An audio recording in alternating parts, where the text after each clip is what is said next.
Beastmaster. Puncak awan putih. Beberapa murid perempuan menghadang Zhao Jian begitu ia sampai di puncak awan putih. "Apa tujuanmu ke sini dan siapa kamu?" tanya salah satu dari mereka. Zhao Jian menangkupkan tinju untuk menunjukkan rasa hormat dan menyerahkan plakat murid puncak penjinak bis pada murid wanita itu. "Aku adalah Zhao Jian dan ingin bertemu dengan istriku yang baru saja diterima menjadi murid puncak awan putih. Apakah aku boleh berjumpa dengannya?" "Boleh saja, akan tetapi kami akan menahan plakatmu untuk sementara selama kamu berada di puncak awan putih kami. Namun, waktunya hanya 1 batang dupa saja. Bila melebihi batas waktu yang disediakan maka kamu akan dipenjara selama 100 hari.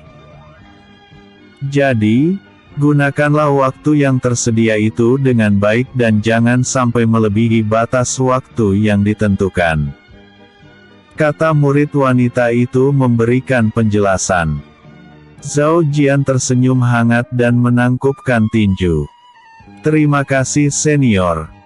Kemudian ia memasuki puncak awan putih dan menyarungkan pedang keadilan pada sarung pedang di punggungnya. Zhao Jian takjub dengan kemegahan puncak awan putih, ini sangat jauh berbeda dengan puncak penjinak bis. Dia sempat bertanya pada beberapa murid puncak awan putih di mana asrama murid baru berada dan dengan ramah mereka menunjukkan tempat itu padanya. "Jian Gege, kenapa kamu berada di sini?" Liu Ruxu yang sedang duduk di taman bersama Zi Yun terkejut melihat Zhao Jian muncul di puncak awan putih. Zhao Jian tersenyum lebar dan segera menghampiri Liu Ruxu. "Kamu hebat sekali menjadi murid puncak awan putih." "Oh, ya, siapa gadis cantik itu?" Zhao Jian melambaikan tangan pada Zi Yun. Zi Yun terkejut mendengar ucapan pemuda tampan di depannya itu. "Apakah kamu sudah menikah saudari Ruxu?" tanyanya penasaran. Liu Ruxu mengangguk pelan. "Perkenalkan, dia adalah suamiku, Zhao Jian, dan dia merupakan Beastmaster serta hakim kekaisaran. Bila kamu memiliki masalah laporkan saja padanya maka ia akan membantumu." "Benarkah? Suamimu hebat sekali." Zi Yun takjub. Jiang Ruo yang baru keluar dari ruang latihan terkejut mendengar percakapan mereka. Dia langsung menatap calon suaminya itu dan Zhao Jian juga menoleh ke arahnya. Namun, Jiang Ruo langsung menatap ke arah lain. "Cantik-cantik sekali murid-murid wanita di sini ya, hehehe." Zhao Jian tertawa dan mengeluarkan makanan dari kantung penyimpanannya. "Matamu jelalatan kemana saja, hah?" Liu Ruxu mencubit pinggang Zhao Jian. Ampun istriku. Tapi memang kenyataan murid-murid puncak awan putih ini cantik-cantik," sahut Zhao Jian. Zi Yun tersenyum cerah melihat tingkah laku suami istri di depannya itu.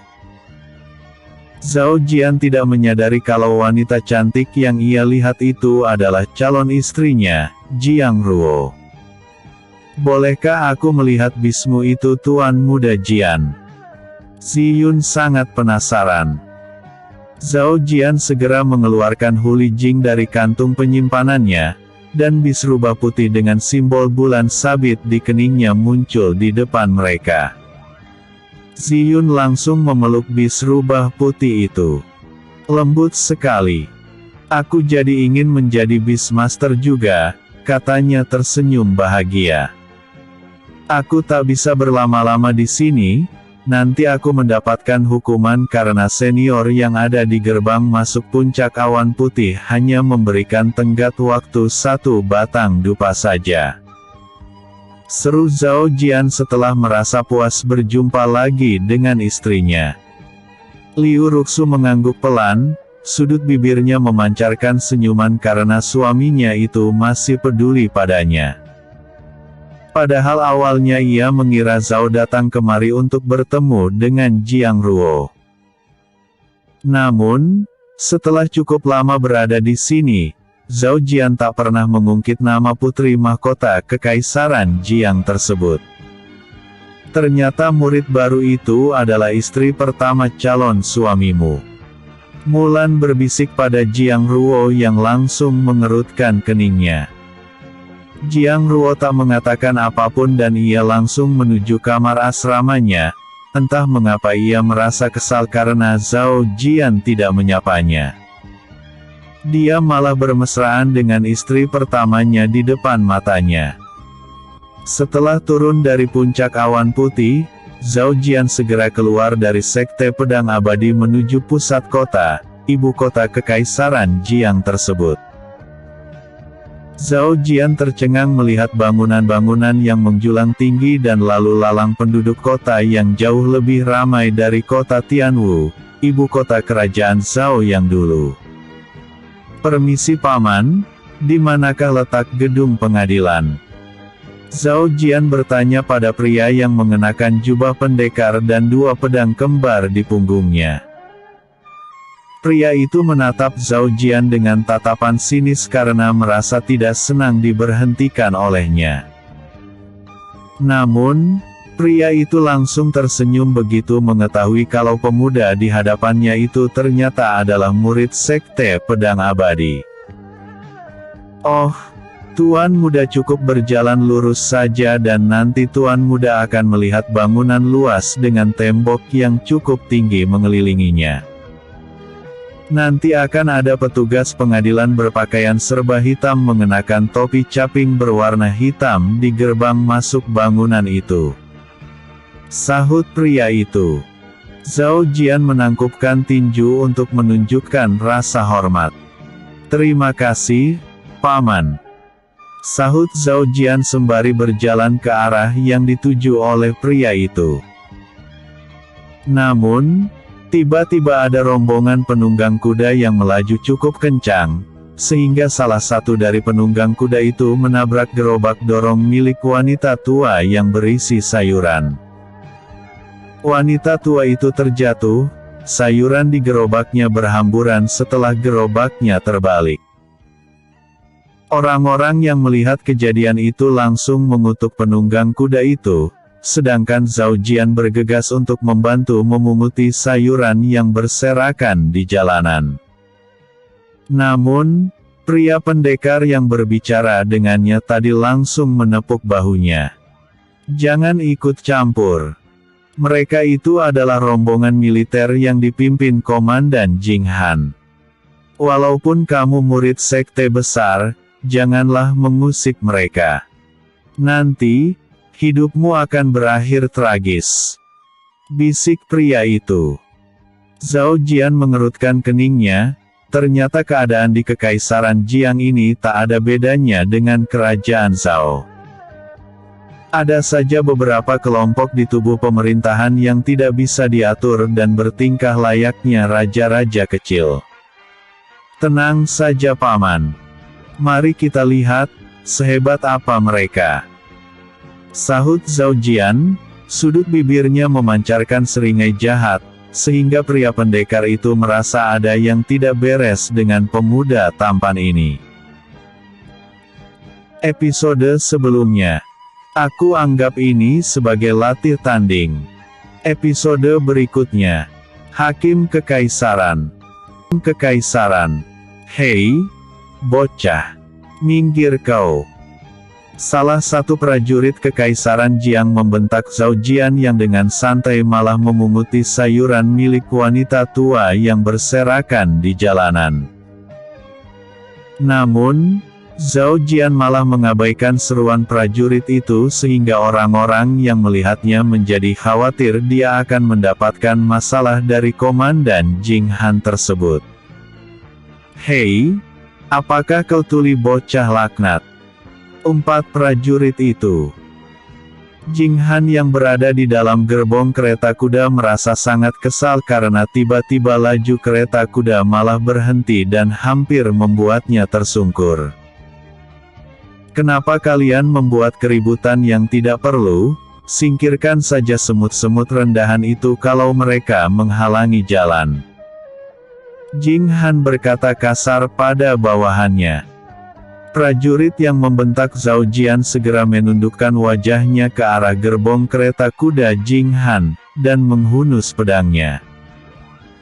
Namun, langkahnya terhenti karena melihat lambang Sekte Pedang Abadi pada jubah yang dikenakan oleh Zhao Jian. "Apalagi yang kalian tunggu? Cepat bereskan saja bocah itu." Gerutu Jing Han bertambah kesal dan keluar dari dalam gerbong kereta kuda. "Oh, ternyata dia bocah dari Sekte Pedang Abadi," dia berkata pelan setelah melihat jubah yang dikenakan oleh Zhao Jian. "Nak, tidak perlu memungutnya. Biarkan saja mereka lewat lebih dulu," seru wanita tua pemilik sayuran itu dengan ekspresi wajah cemas karena takut Zhao Jian akan dibunuh oleh mereka.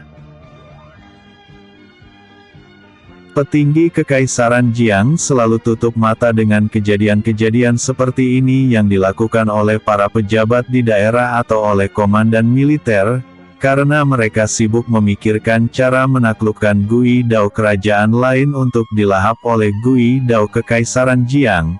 Makanya Kaisar Jianglong berencana menikahkan putrinya dengan Zhao Jian karena mendapatkan kabar dari Jiang Mo, bahwa Zhao Jian itu memiliki artefak yang dapat mengungkapkan kebenaran. Kaisar Jianglong juga sangat suka dengan semboyan keadilan mutlak yang diterapkan oleh Zhao Jian dan tidak takut hal itu akan menyinggung kepentingan entitas kuat. Zhao Jian tersenyum hangat pada wanita tua itu dan masih dengan santai memunguti sayuran yang berserakan di jalanan. Pria pendekar langsung menggelengkan kepala karena merasa kasihan pada Zhao Jian. Dia yakin Zhao Jian itu terlalu polos karena tidak menyadari cara kerja dunia yang sesungguhnya, di mana yang kuat selalu memandang rendah mereka yang lemah. "Nak, biarkan saja. Tidak perlu membantuku," kata wanita tua itu sembari memegang bahu Zhao Jian dengan tangan gemetaran saking takutnya para prajurit kekaisaran akan marah karena perjalanan mereka tertunda oleh ulahnya itu. "Baiklah Bibi. Tetapi mereka harus mengganti rugi." Karena belum selesai Zhao Jian berbicara, Jing Han langsung menendang gerobak milik wanita tua itu hingga hancur. "Hei, nak. Aku telah berusaha menahan amarah karena kamu adalah murid Sekte Pedang Abadi. Namun, kamu malah bertingkah angkuh dan ingin kami mengganti rugi pada wanita tua ini. Apakah otakmu sudah tak waras?" Gerutu Jing Han dengan alis terangkat sebelah. "Kau sekarang berada di wilayah kami, di sini hukum Kekaisaran Jiang yang berlaku. Bukan hukum Sekte Pedang Abadi. Jadi, menyingkirlah jangan sampai aku bertambah marah. Kali ini aku akan memaafkanmu karena kau murid Sekte Pedang Abadi. Namun, bila kamu berulah lagi maka..." Jinghu meremas tangannya mengancam Zhao Jian. Sudut bibir Zhao Jian memancarkan seringai tipis dan melepaskan aura ranah Tianzun miliknya, sehingga para prajurit kekaisaran langsung mundur beberapa langkah kecuali Jing Han yang tetap bersikap angkuh. "Ternyata kamu berani bersikap sombong hanya gara-gara kamu ranah Tianzun. Hahaha, menarik sekali. Kalau begitu mari kita lihat bilah pedang siapa yang paling tajam." Jing Han menghunus pedangnya. "Tangkap wanita tua itu dan jebloskan dia ke penjara karena telah bekerja sama dengan pemuda ini untuk menghalang-halangi perjalanan rombongan militer."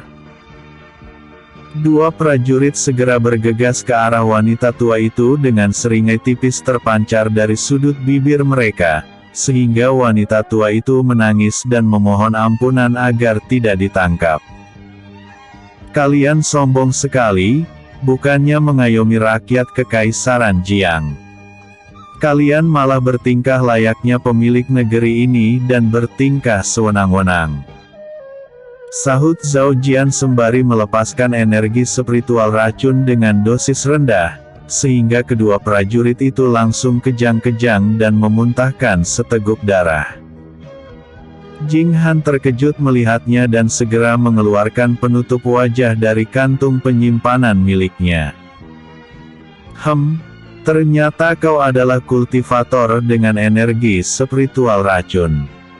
Namun, itu belum cukup untuk menundukkanku, bocah laknat. Rasakan ini. Jing Han melompat ke arah Zhao Jian yang segera menarik pedang keadilan dari sarung pedang di punggungnya. Para kerumunan penduduk segera berhamburan menjauh dari sana karena takut akan terkena dampak pertarungan itu. Siapa yang bertarung itu? Mulan yang kebetulan keluar dari Sekte Pedang Abadi terkejut melihat ada yang bertarung di tengah-tengah ibu kota kekaisaran. Dia juga tidak menyangka ada orang bodoh yang berani menyinggung prajurit kekaisaran dan menentang mereka. "Itu adalah murid sekte kalian, nona muda," sahut salah satu penduduk. Kenapa ada murid Sekte Pedang Abadi yang berkonflik dengan prajurit kekaisaran? Mulan segera ke sana melihat murid dari puncak mana yang memiliki nyali besar itu. Itu adalah calon suami putri mahkota Jiang Ruo. Dia terkejut melihat Zhao Jian bertarung melawan komandan militer. Bilah pedang milik Jing Han berbenturan dengan bilah pedang keadilan, sehingga Jing Han dan Zhao Jian terhempas beberapa langkah karena basis kultivasi mereka sama. "Oh, kamu lumayan hebat juga. Namun, kini aku akan bertarung dengan serius, jadi waspadalah bocah laknat." Dari bilah pedang Jing Han memancar energi spiritual petir. "Oh, betulkah?" ejek Zhao Jian sembari melepaskan energi spiritual api, angin dan es secara bersama-sama sehingga Jing Han terkejut dan ekspresi wajahnya menjadi masam. Keduanya melesat secara bersama-sama sehingga menimbulkan kepanikan, karena bila serangan mereka beradu maka akan menimbulkan ledakan energi spiritual yang merusak area di sekitar mereka. Namun, saat bilah pedang keduanya akan beradu tiba-tiba terdengar suara peluit, dan puluhan petugas pengadilan muncul di sana. "Apa yang kalian lakukan?" bentak petugas pengadilan wanita yang menjadi pemimpin rombongan dari petugas pengadilan Kekaisaran Jiang tersebut. Dia kemudian menatap tajam ke arah Zhao Jian dan berkata, "Jebloskan dia ke penjara dan kirim pesan pada Sekte Pedang Abadi agar penatuannya datang menjemputnya." Beberapa petugas pengadilan mendekati Zhao Jian dan hendak menangkapnya. Namun, Zhao Jian mengeluarkan token hakim kekaisaran miliknya, sehingga para petugas pengadilan itu bertekuk lutut. "Hormat kami pada Yang Mulia Hakim Kekaisaran," seru petugas pengadilan tersebut, sehingga semua orang terkejut melihatnya, termasuk petugas pengadilan wanita yang awalnya membentak Zhao Jian. Petugas pengadilan wanita itu melompat turun dari kudanya dan bertekuk lutut sembari menundukkan wajahnya, hanya Jing Han yang masih berdiri karena merasa kedudukannya setara dengan hakim kekaisaran. "Hehehe. Aku lupa kalau calon suami putri mahkota Jiang Ruo telah diangkat menjadi hakim kekaisaran secara pribadi oleh Kaisar Jianglong. Mulan tak menyangka akan berakhir seperti ini.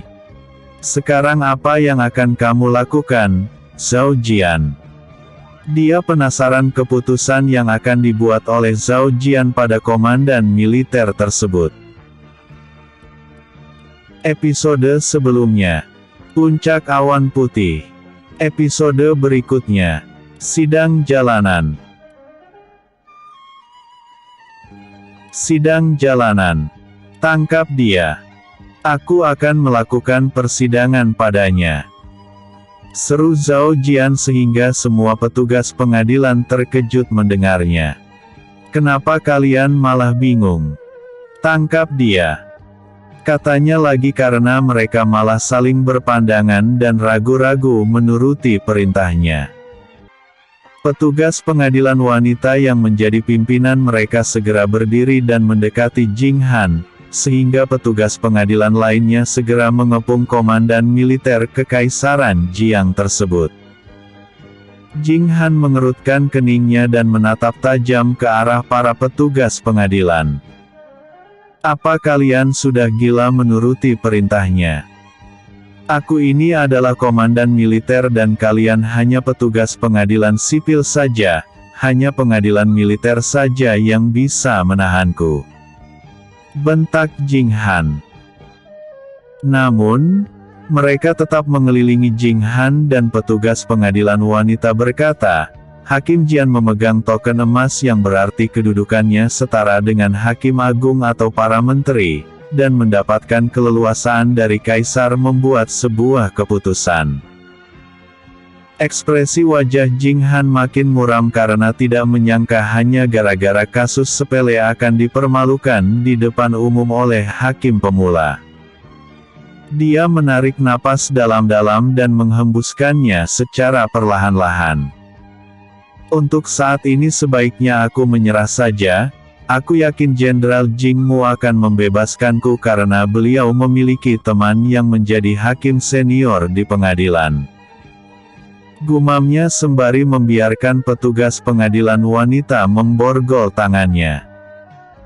Petugas pengadilan ingin membawa Jing Han ke gedung pengadilan, tetapi Zhao Jian menghentikan mereka sehingga mereka tampak kebingungan dan berpikir keributan apa lagi yang akan dibuat oleh hakim termuda tersebut. Sebuah kitab muncul di tangan Zhao Jian dan ketika ia membuka kitab itu, ternyata hanya ada lembaran kosong saja. Zhao Jian menarik belati yang terselip di pinggangnya dan menggores jari tangan komandan Jing Han, sehingga setetes darah menetes ke kitab keadilan. Satu persatu kejahatan yang dilakukan oleh Jing Han selama hidupnya pun tertulis di halaman kosong kitab keadilan. Jing Han terkejut melihatnya, begitu juga dengan petugas pengadilan dan para penduduk. Kejahatan yang dilakukan oleh Jing Han sangat banyak sekali. Pembunuhan rekan satu sektenya saat masih menjadi murid sekte pedang abadi, pemerkosaan anak petani miskin, korupsi, pemalakan dan kitab keadilan terus mencatat kejahatan-kejahatan yang ia lakukan. Vonis yang dijatuhkan oleh kitab keadilan juga sangat banyak, mulai hukuman penjara selama 20 tahun, 10 tahun, cambukan 1000 kali, hukuman mati lagi, penjara 1 tahun, hukuman mati. Ini pasti rekayasa kasus olehnya, karena ia ingin terlihat hebat. Mana mungkin aku melakukan perbuatan keji begitu. Aku akan melakukan banding dan akan mengadukanmu pada Kaisar Jianglong. Bentak Jing Han protes pada Zhao Jian. Namun, dalam satu kedipan mata Zhao Jian telah menghunus pedang keadilan dan menebas leher komandan Jing Han, sehingga kepalanya menggelinding di jalanan. Banyak penduduk yang menjerit histeris karena terkejut melihat adegan itu. Dalam sejarah Kekaisaran Jiang mungkin inilah pertama kali ada sebuah sidang dilakukan di jalanan dan yang menjadi algojo-nya juga sang hakim tersebut. Zhao Jian menutup kitab keadilan yang masih mencatat kejahatan-kejahatan yang dilakukan oleh Jing Han, dan ia menyarungkan pedang keadilan ke sarung pedang yang ada di punggungnya. Kremasikan mayatnya dan laporkan kejadian ini pada markas militer serta keluarganya. Seru Zhao Jian pada petugas pengadilan wanita sembari mengambil kantung penyimpanan yang tergantung di pinggang Jing Han. Zhao Jian telah mempelajari cara membuka segel kantung penyimpanan dari Yan Mo, sehingga dengan mudah ia menghancurkan segel kantung penyimpanan itu dan tercengang melihat isinya. Benar-benar koruptor yang kaya raya. Gumam Zhao Jian tercengang melihat kepingan emas, perak dan perunggu di dalamnya. Zhao Jian mengambil 5 keping emas dan melempar kantung penyimpanan milik Jing Han itu pada petugas pengadilan wanita. Jadikan ini sebagai barang bukti dan sampai jumlahnya berkurang atau... Tentu saja kami tidak akan berani melenyapkan barang bukti, Hakim Jian. Sahut petugas pengadilan wanita sembari menangkap kantung penyimpanan itu. Aku rasa ini sudah cukup untuk menggantikan biaya kerusakan gerobak bibi. Zhao Jian menyerahkan 5 keping emas pada wanita tua itu. Dengan tangan gemetar, wanita tua itu menerima kepingan emas yang diberikan oleh Zhao Jian. Sebenarnya cukup 1 keping emas saja yang mulai hakim untuk kompensasi kerusakan gerobakku, kata wanita tua itu. Zhao Jian tersenyum cerah. Tenang saja bibi, anggap saja itu kompensasi atas luka yang ada di tangan bibi. Wanita tua itu kemudian tersenyum, ketakutan di wajahnya menghilang. Padahal awalnya ia sangat takut pada Zhao Jian, karena dengan mudahnya membunuh seorang komandan militer. Namun, kini ekspresi wajahnya terlihat seperti pemuda baik-baik yang tidak pernah melakukan kesalahan. Mulan segera meninggalkan kerumunan itu dan tersenyum cerah. Jiang Ruo pasti muntah darah bila mengetahui kalau calon suaminya ternyata adalah pahlawan kesiangan, tidak seperti Lu Xiaoran yang selalu fokus berkultivasi dan menebar pesona ketampanannya. Gumamnya, paman hebat sekali. Gadis kecil berusia 8 tahun dengan rambut dikepang 2 tiba-tiba memegang tangan Zhao Jian, sehingga ibu gadis kecil itu hampir jatuh pingsan karena putrinya berani memegang pejabat negara. Bila hal seperti ini terjadi pada pejabat lain, maka gadis kecil itu akan ditendang oleh bawahan pejabat tersebut. Namun, Zhao Jian malah tersenyum pada gadis kecil itu. Hahaha. Aku merasa jadi bangga gadis kecil. Kalau ada orang yang menyakitimu maka adukan saja padaku agar hakim ini mengadili mereka. Namun, kamu juga tidak boleh nakal ya. Karena bila kamu nakal maka akan ditangkap juga, sahut Zhao Jian. Ibu gadis kecil itu bernapas lega karena Zhao Jian tidak marah, sehingga para penduduk segera mengerumuninya dan beberapa di antara mereka mengadukan tentang pencopet, preman yang suka memalak mereka dan beberapa pejabat yang melakukan pemungutan upeti sangat tinggi. Zhao Jian dengan sabar mencatat keluhan mereka, sehingga para petugas pengadilan tercengang melihat sikapnya itu. Dia terlihat seperti sedang melakukan pencitraan saja, akan tetapi terlihat tulus. Episode sebelumnya, Hakim Kekaisaran. Episode berikutnya, Gedung Pengadilan Kota Yunzun, Ibu Kota Kekaisaran Jiang.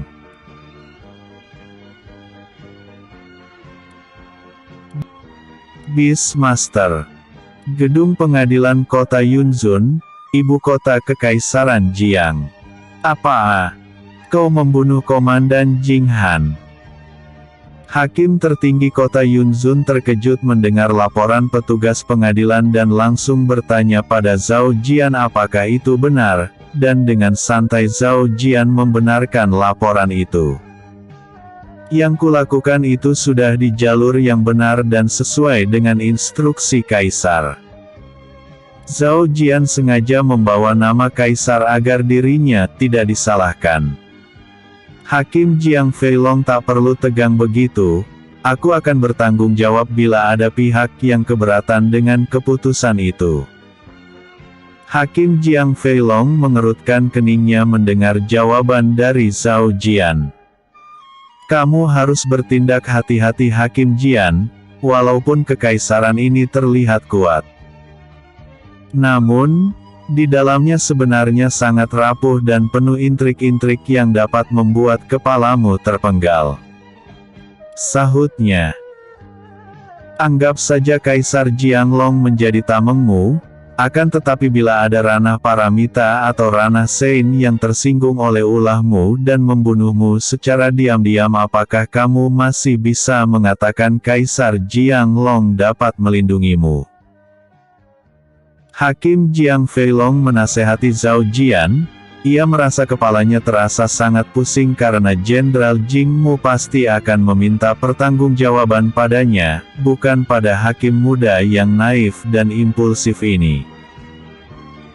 Sebagai seniormu aku hanya bisa mengingatkan saja dan berpesan jangan terlalu sering menggunakan kitab keadilanmu dan lakukan sidang di pengadilan saja setelah melalui pemeriksaan petugas pengadilan.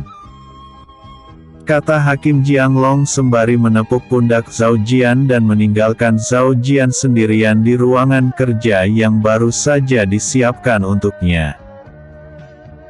Sebenarnya Zhao Jian berbeda dengan hakim lain yang memiliki wilayah kerja yang terbatas, karena di tiap-tiap kota itu ada gedung pengadilan dan mereka itu di bawah pimpinan hakim agung yang setara dengan menteri. Sementara Zhao Jian adalah hakim khusus yang mendapat mandat khusus dari Kaisar Jianglong dan dapat melakukan sidang terhadap terdakwa dimanapun ia berada, serta berhak menggunakan fasilitas pengadilan termasuk mengerahkan petugas pengadilan. Ranah Sein. Hahaha. Kalau hanya satu orang saja, aku dan Valet sudah cukup untuk menaklukkannya. Sedangkan ranah paramita itu hanya ada 3 di Kekaisaran Jiang ini, dan mereka adalah Patriark Sekte Besar dan salah satunya adalah Patriark Sekte Pedang Abadiku, gumam Zhao Jian. Kalau aku tidak mempermalukan mereka maka mereka tidak mungkin akan turun tangan untuk membunuhku. Pikirnya lagi dan akan tetap berpegang teguh pada prinsip keadilan mutlaknya. Zhao Jian keluar dari ruangannya dan para petugas pengadilan segera menangkupkan tinju untuk menunjukkan rasa hormat padanya. Zhao Jian hanya mengangguk pelan saja dan menebar senyum hangat, berbeda dengan para hakim senior lainnya yang selalu memancarkan ekspresi wajah serius. Zhao Jian menuju ruangan besar tempat ruang kerja petugas pengadilan. Para petugas pengadilan yang ada di sana menatap Zhao Jian dengan santai, akan tetapi sesaat kemudian, saat mereka menyadari jubah yang ia kenakan adalah jubah hakim, mereka langsung berdiri dan menangkupkan tinju untuk menunjukkan rasa hormat. Siapa saja yang belum mendapatkan tugas saat ini? Zhao Jian bertanya pada mereka. Aku Hakim Jian. Sahut petugas pengadilan magang yang terlihat seusia dengan Zhao Jian. Siapa lagi? Tanya Zhao Jian karena petugas pengadilan magang itu tidak memiliki fluktuasi energi spiritual di meridiannya.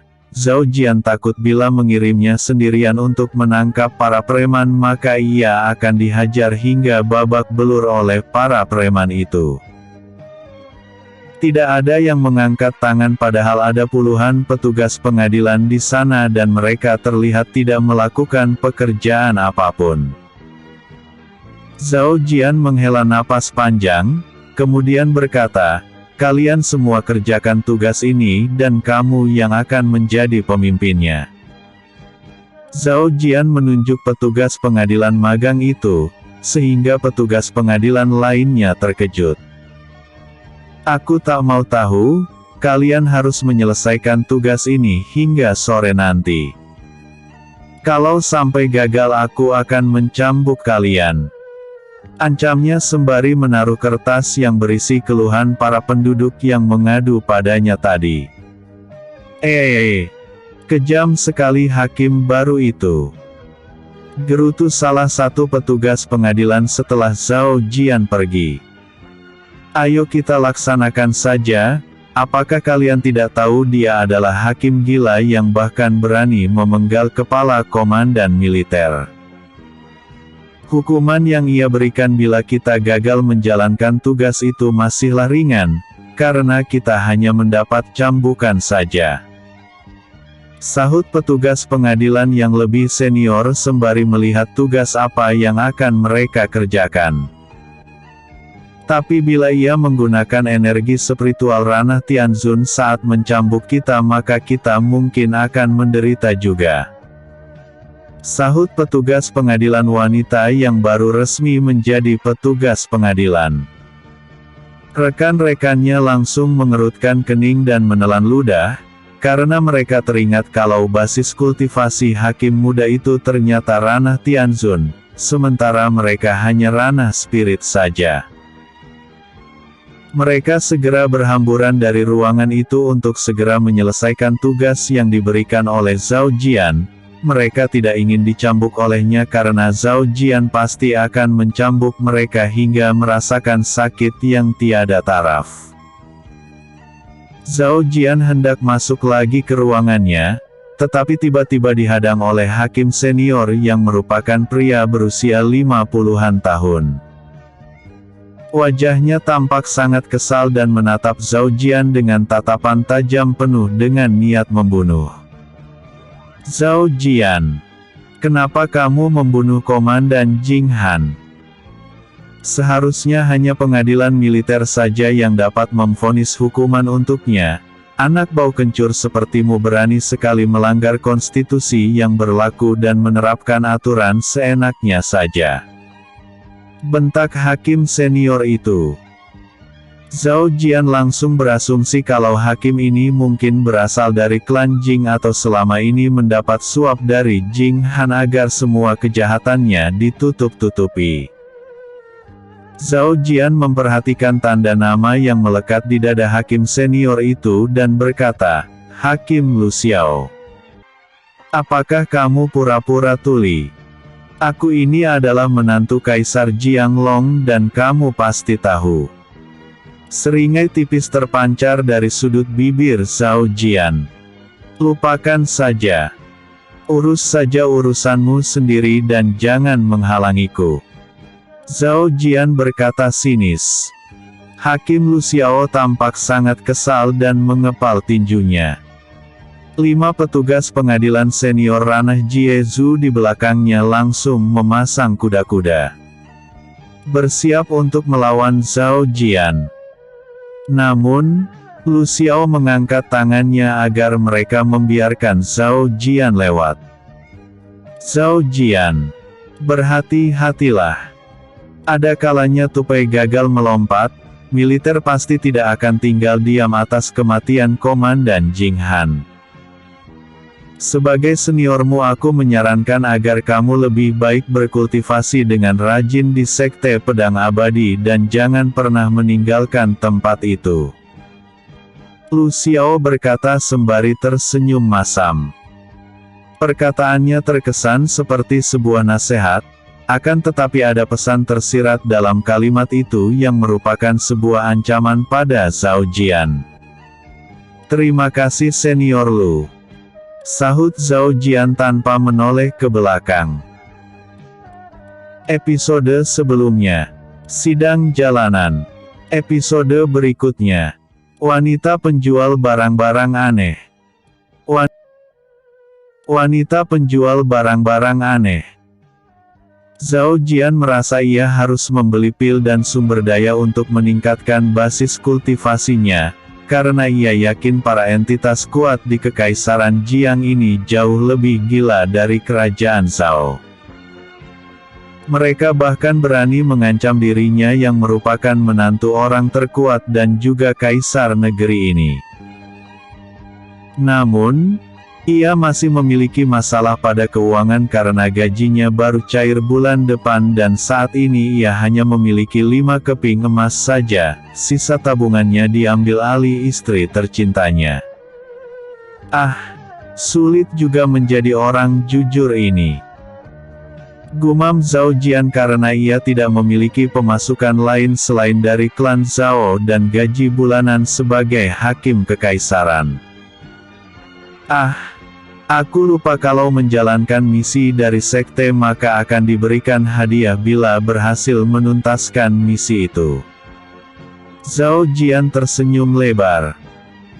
Sore harinya, para petugas pengadilan yang diutus oleh Zhao Jian menuntaskan tugas yang ia berikan telah kembali dengan membawa puluhan terduga pelaku kejahatan. Dia langsung melakukan sidang kilat secara normal tanpa menggunakan kitab keadilan seperti yang diinginkan oleh Hakim Jiang Feilong. Akan tetapi ia tetap membuat para hakim senior tak nyaman karena ia memberikan vonis maksimum pada para tersangka itu. Menjelang malam Zhao Jian kembali ke Sekte Pedang Abadi dan ia tercengang melihat suasana ibu kota kekaisaran saat malam hari ternyata masih seramai siang hari.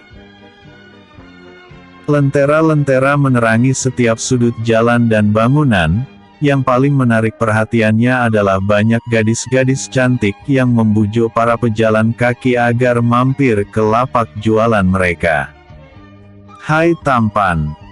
Tiba-tiba gadis cantik merangkul tangan Zhao Jian. "Ayo beli barang-barang daganganku itu, hanya dengan beberapa kepingan perak saja maka kamu dapat manfaat yang sangat besar dan mungkin menerobos ke ranah selanjutnya. Aku mendapatkan barang-barang ini di lautan tak berujung dan semua itu adalah barang-barang peninggalan ahli bela diri hebat," katanya lagi sembari tersenyum cerah. "Dia mulai lagi," kata pria tua yang berjualan bakpao di sebelah lapak gadis yang juga kultivator itu. Basis kultivasinya adalah ranah spirit dan tidak ada lambang klan atau sekte di pakaian yang ia kenakan, yang menandakan ia mungkin adalah kultivator pengembara. "Hei, Pak Tua. Mulutnya tolong dijaga. Mana mungkin aku berani menipu murid Sekte Pedang Abadi. Kalau aku menipunya sama saja aku mempersembahkan leherku untuk disembelih." Gadis cantik berusia yang mungkin berusia 30-an tahun itu. "Dasar pembual," sahut pria tua itu tidak mau mengalah, sehingga gadis cantik itu menggertakkan giginya takut pelanggannya kabur lagi gara-gara cibiran pria tua itu. Zhao Jian memperhatikan barang-barang dagangan gadis itu. Ada cangkang kerang, tulang ikan, rumput laut berusia ratusan tahun yang mengandung energi spiritual air, mutiara yang memiliki cahaya redup, dan gumpalan berlendir yang mungkin ingus dari monster laut. Yang dikatakan Pak Tua itu benar, tidak ada barang berharga di sini, kata Zhao Jian sehingga gadis itu memasang ekspresi wajah memelas yang membuatnya menghela napas panjang. "Baiklah, berapa harga rumput laut ini?"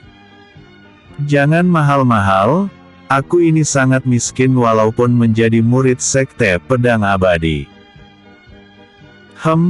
Karena kamu cukup tampan dan murid Sekte Pedang Abadi, maka aku akan menjualnya 1 keping emas saja," sahut gadis cantik itu. Namun, Zhao Jian langsung berbalik badan dan melangkah pergi karena harga yang ditawarkannya itu sangat tidak masuk akal sekali. Lebih baik dirinya membeli sumber daya di puncak tungku surgawi saja, di sana harganya jauh lebih murah. Tunggu. Bagaimana kalau 20 keping perak?" seru gadis itu, tetapi Zhao Jian langsung berbalik badan lagi. 15 keping perak.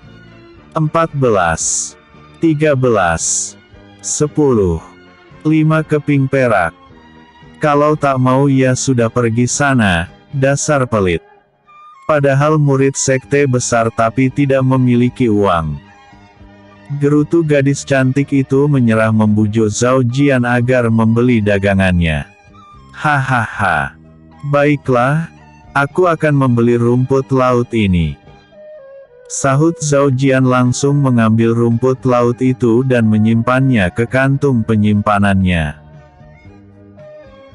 Gadis cantik itu merasa terjebak oleh permainan Zhao Jian sehingga ia ingin menangis karena rumput laut berusia 100 tahun yang ia dapatkan dengan susah payah itu hanya dijual dengan harga 5 keping perak saja, dan itu hanya setara dengan biaya sewa 1 malam di penginapan.